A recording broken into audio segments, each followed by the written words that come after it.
Ji, good morning to everybody. I am engineer Shafiq Bhatt. ये video हम लोग उर्दू ज़ुबान में बनाते हैं ताकि जितने भी इंडियन पाकिस्तानी हमारे भाई हैं, बांग्लादेशी, सबको इसकी समझ आ सके, क्योंकि मोस्टली ये बॉयलर यूरोपियन कंट्रीज़ में इस्तेमाल होते हैं जहाँ पर हीटिंग सिस्टम बहुत ज़रूरी है सर्दी की वजह से। तो अब गैस बॉयलर की जगह ज़्यादातर लोग इसका इस्तेमाल कर रहे हैं। एक तो कॉस्ट कम होती है, उसके बाद इसमें यह है कि इसको फॉल्ट फाइंडिंग भी इजी रहती है, और इसमें गैस के ख़तरात जो उसके कार्बन मोनोऑक्साइड गैस निकलती है, कार्बन डाइऑक्साइड, उसके जो है असरात सेहत के लिए बहुत गलत होते हैं, इसमें वो गैस नहीं होती। तो ये इलेक्ट्रिक कॉम्बी बॉयलर है। तो आज हम इसके लिए पहले मैं आपको इसके फंक्शन बताऊंगा, उसके बाद आपको इसकी फॉल्ट फाइंडिंग बताऊंगा। ये आपके सामने इलेक्ट्रिक कॉम्बी बॉयलर खुला हुआ है, तो इसमें मैं आपको स्टेप बाय स्टेप बताता हूँ। ये देखें, ये पहला पाइप जो है ये कोल्ड वाटर के इनलेट है, और ये आउट है यहाँ से हॉट वाटर। यहाँ से कोल्ड इन होता है, यहाँ से हॉट आउट होगा। ये देखें आप, यहाँ से कोल्ड गया, यहाँ पर इसके रास्ते में वाटर फ्लो सेंसर लगा हुआ है। जिस वक्त इसमें से पानी फ्लो करेगा ये स्विच ऑन हो जाएगा, और ये यहाँ से ये मेन बोर्ड जो है वो सिग्नल देगा, और इसमें ये लगे हुए ये है इसका हॉट वाटर का टैंक। इसके हीटर जो इलेक्ट्रिक हीटर हैं वो काम करना शुरू कर देंगे, और पानी गर्म होकर यहाँ से बाहर आ जाएगा। जिस वक्त पानी आप आगे नल के खोलते हैं, नल को खोलेंगे तो ये काम करेगा। जिस वक्त पानी का फ्लो बंद हो जाएगा तो ये स्विच ऑफ होगा, तो उससे ये हीटर भी बंद हो जाएंगे। इस तरह है। और इसी तरह ये हीटिंग के लिए अलग दो पाइप लगे हुए हैं, ये सेंट्रल हीटिंग के लिए। पहले हम हॉट वाटर का देखते हैं। तो यहाँ से कोल्ड वाटर इन हुआ, ये सेंसर ने काम किया। ये इसका बोर्ड है, पीसी बोर्ड है, यहाँ से सिग्नल मिलता है यहाँ पर इसके जो हीटरों को, तो हीटरों को सप्लाई ऑन हो जाती है, और ये गर्म पानी करता है, और ये इसको मिलता रहता है। पानी फ्लो अगर कंटिन्यू होता रहेगा तो ये हॉट वाटर उसको कंटिन्यू मिलता रहेगा। हम थोड़ा सा इसकी वायरिंग की तरफ आते हैं। ये आप देखें, जब आप यहाँ पर ऊपर ये देखें, यहाँ पर ये सिंगल फेज एसी का इसमें कनेक्शन है। तो ये एक लाइव है, ये एक न्यूट्रल है इसमें आप, और ये एक अर्थ है। तो यहाँ पर जब आप वायरिंग करेंगे, इसको फिटिंग करेंगे, तो इसमें आपने यहाँ लाइव लगानी या न्यूट्रल लगानी, और इसको अर्थ कर देना है। यहाँ से आप देखें कि सप्लाइयाँ दोनों तरफ जा रही हैं। ये इलेक्ट्रिक ये इलेक्ट्रिक हीटर जो आए हॉट वाटर के लिए इस्तेमाल हो रहे हैं, वहाँ भी सप्लाई आ रही है, और यहाँ से ये सेंट्रल हीटिंग के लिए ये जो इसका टैंक है उसके हीटरों को भी सप्लाई दी गई है। तो जैसा कि मैंने आपको बताया कि कोल्ड वाटर यहाँ से इन होगा, ये जो वाटर फ्लो स्विच है ये जब काम करेगा तो ये हीटर गर्म होने शुरू हो जाएंगे, और यहाँ से आपको हॉट वाटर मिलना शुरू हो जाएगा।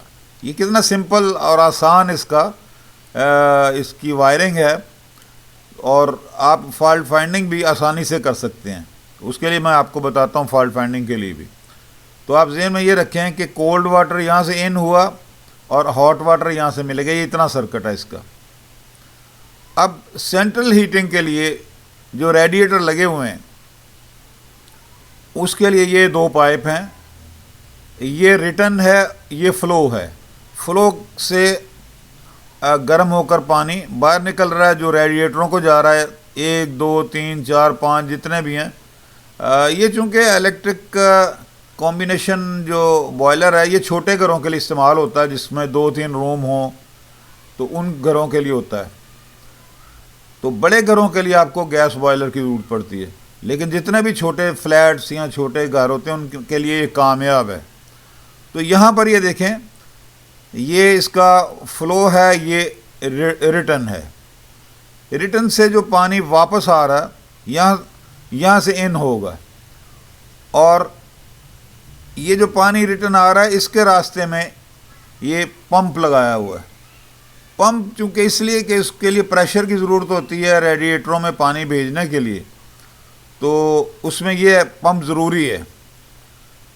तो पानी यहाँ से वापस आ रहा है, पंप इसको फ्लो करके आगे दे रहा है। ये देखें यहाँ से इन हो गया इस टैंक में। ये टैंक के जो हीटर हैं ये काम कर रहे हैं, जब तक हीटिंग सिस्टम ऑन होगा उस वक्त तक ये हीटर काम करेंगे। जितना आपने टाइमर लगाया हुआ है या टेम्परेचर आपने सेट किया हुआ, उस टेम्परेचर पर जाकर ये इसके हीटर ऑफ हो जाएंगे। ये एडजस्टमेंट आपने यहाँ से करनी है कि कितने टाइम के लिए हीटिंग चाहिए या कितने टेम्परेचर पर आपने उसको सेट किया हुआ है, वो उसी हिसाब से ये अपना हीटिंग सिस्टम चलता रहेगा। तो यहाँ से पानी रिटर्न जो वापस आ रहा है रेडिएटरों से वो इन हुआ, पंप ने उसको पुश किया, उसको इस टैंक में दे दिया। टैंक से फिर ये पानी गर्म होकर रेडिएटर्स में चला गया और रेडिएटर्स को उसने गर्म करना शुरू कर दिया। वहाँ से जो वापस कम गर्म पानी आ रहा है वो फिर इसको वापस मिलना शुरू हो जाएगा। यहाँ से फिर फुल गर्म होकर जितनी आपने टेम्परेचर पर सेट किया हुआ है उतना ही गर्म होगा ये पानी, उससे ज़्यादा हीटिंग नहीं होगी जितने भी आपने यहाँ से टेम्परेचर सेट किया हुआ है। तो ये पानी आपका वापस उसके रेडिएटर्स में चला जाएगा।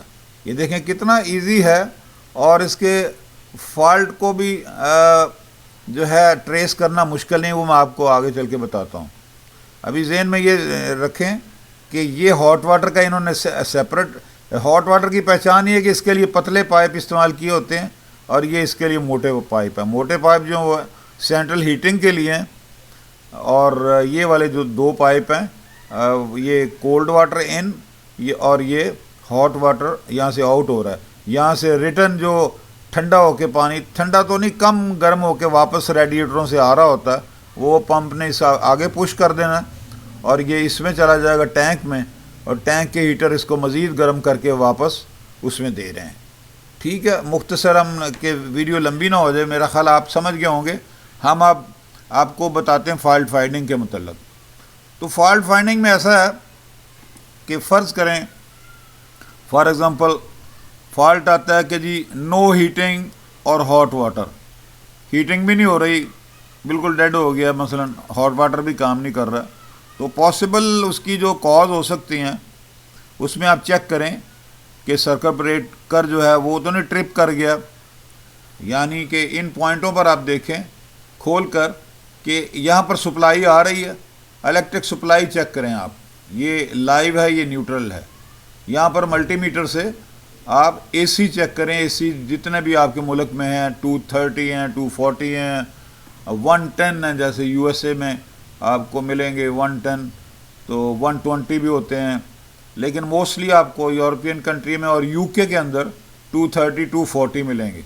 तो ये 240 वोल्ट आपने यहाँ पर चेक करने एसी के। अगर तो यहाँ पर वोल्ट नहीं आ रहे हैं तो फिर प्रॉब्लम बॉयलर से बाहर है। फ्यूज़ चेक करें, सर्किट ब्रेकर चेक करें और सप्लाई चेक करें।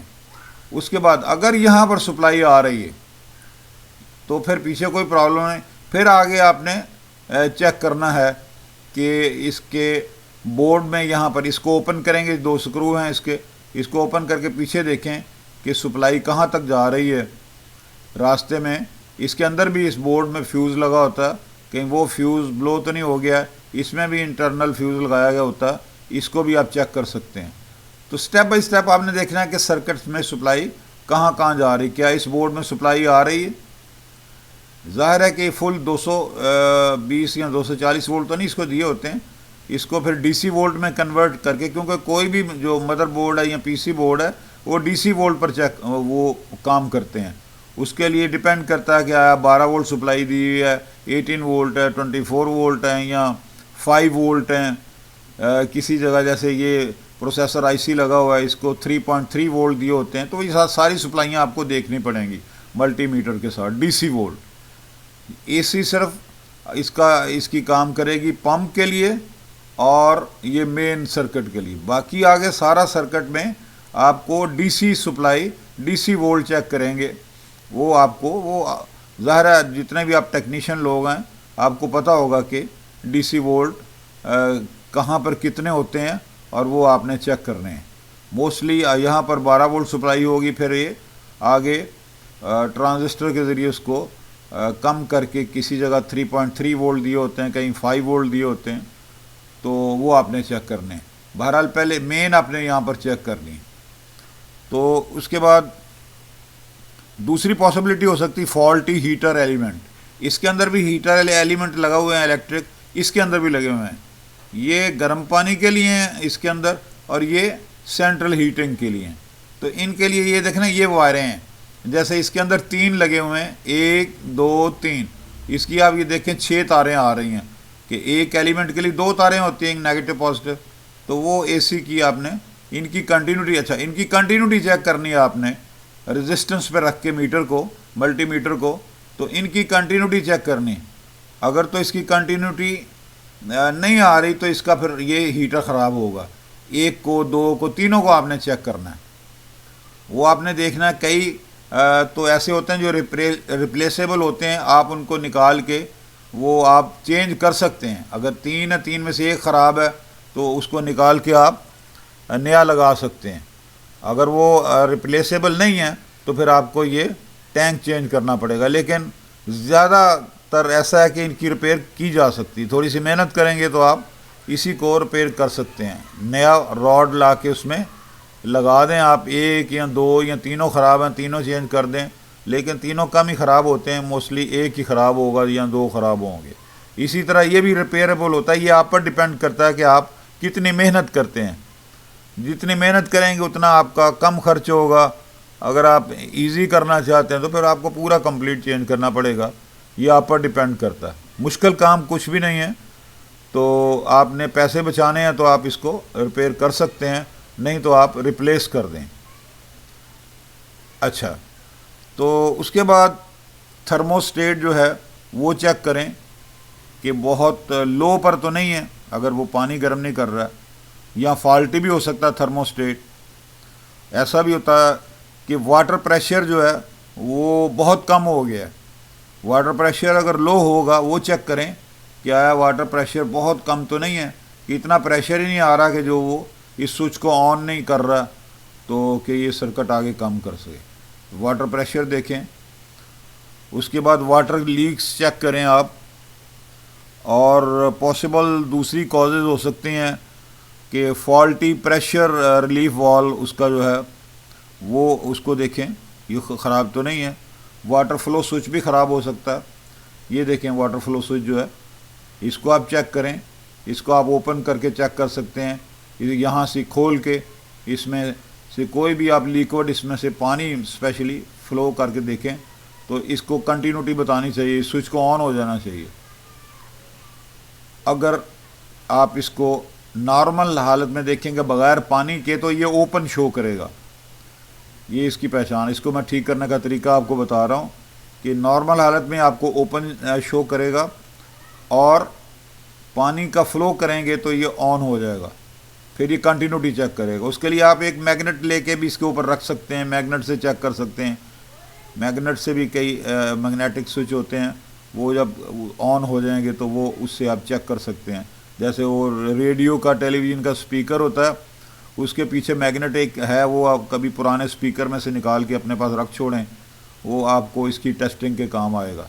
अदरवाइज़ कोई भी फ़्लो आप देखेंगे, पानी नॉर्मल भी चेक कर सकते हैं। अगर पानी फ़्लो हो रहा है इसमें से तो यहाँ से ठंडा पानी निकल रहा है तो ये आप ठंडा पानी, लेकिन ये फ़्लो नहीं होगा, ये तो ब्लॉक होगा ना, बंद कर देगा उसको। तो इसका तरीका ये है कि आप इसको ओपन करके चेक कर लें।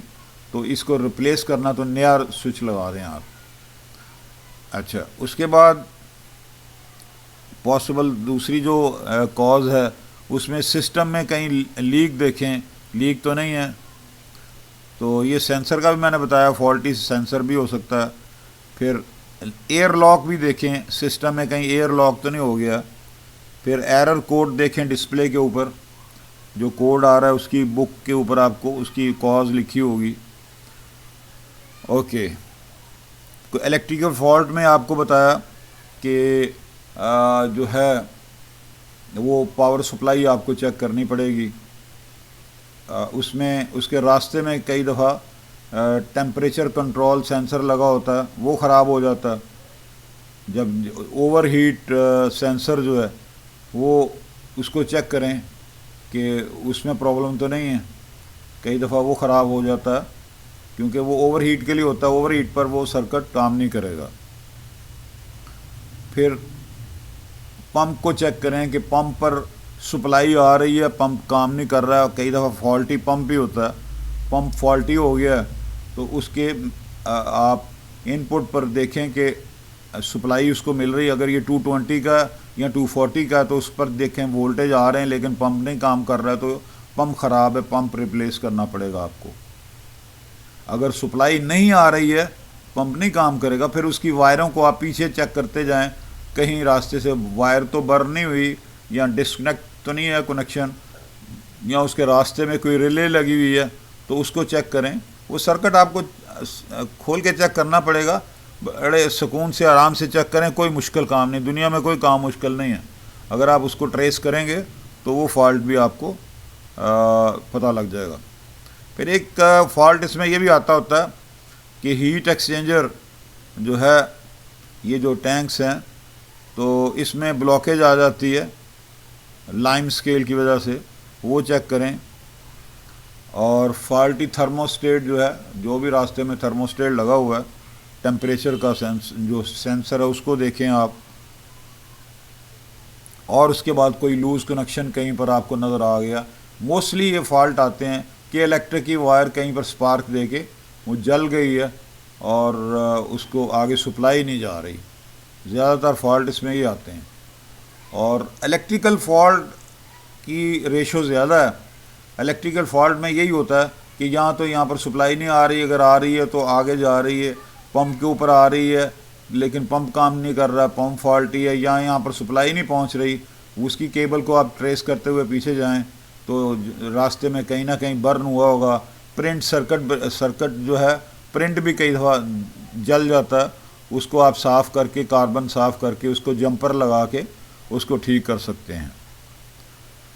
स्केलिंग चेक करें अपने उसमें सिस्टम में। और पुअर इलेक्ट्रिकल कनेक्शन में होता है, कोई लूज़ कनेक्शन है कहाँ, वो आप उसको चेक करें। तो ये इसमें मेन प्रॉब्लम्स होती हैं।